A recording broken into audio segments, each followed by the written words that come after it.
Away from security matters now, the verdict from the Supreme Court of Kenya allowing the LGBTQ to be registered as non-governmental organizations has continued to draw condemnation, especially from religious circles.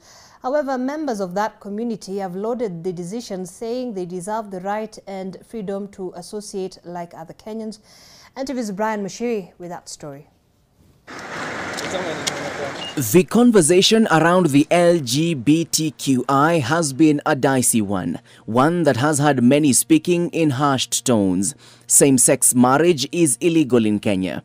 Both immediate former President Uhuru Kenyatta and his successor President William Ruto all steering clear of the discussion. I will not engage in a subject that is of it is not of any major importance to the people and the Republic of Kenya. We do not want to create a mountain out of a molehill. This is not a big issue for the people of Kenya.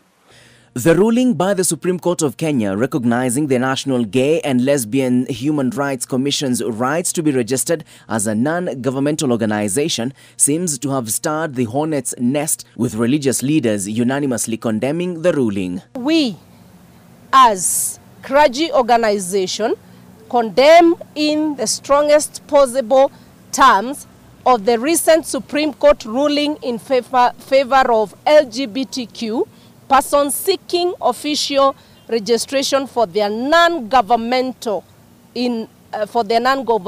organization to be registered. Na ndio maana walikuwa nasema bottom up, na shangaa hii bottom up ni nini? Kumbe ilikuwa homosexual. Walikuwa nasema vichape vibogo kwa kumbe ilikuwa homosexual. Waseme wakwende. The discussion providing political fodder for members of the Azimio coalition, with Homa Bay Town Member of Parliament Peter Kaluma sponsoring a bill to Parliament with the intention of criminalizing homosexuality and making it punishable by life sentence. It makes me question, number one, whether we have a court for Kenya or a court for some perverts out of space there. However, LGBTQI activist Paul Kimani has hailed the ruling by the judiciary, insisting that as a member of the queer community in Kenya, she still feels unsafe. I wonder if I told them that I spend every day of my life fighting for food justice and access to land and access to homes for homeless people, does it give them more value to the life I have as an intersex person living in Kenya? So a lot of the conversation has to stop being about pipetting hate. Sentiments echoed by Alvin Mwangi, who is also an LGBTQ+ youth activist in Kenya. Unfortunately, that is a lot of hate, because when you actually see most of the messages from the MP, they are trying to encourage violence, stigma, discrimination. Whether the community in Kenya gets funding from the international community or not is still up for debate, both activists brushing away the matter. I want to be categorical about it. Every institution that exists in this country that is funded is receiving funding from the European Union or the Americans.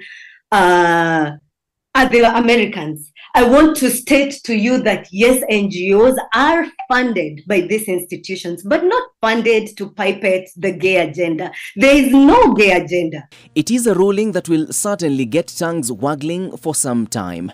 Brian Mushiri, NTV, Nairobi.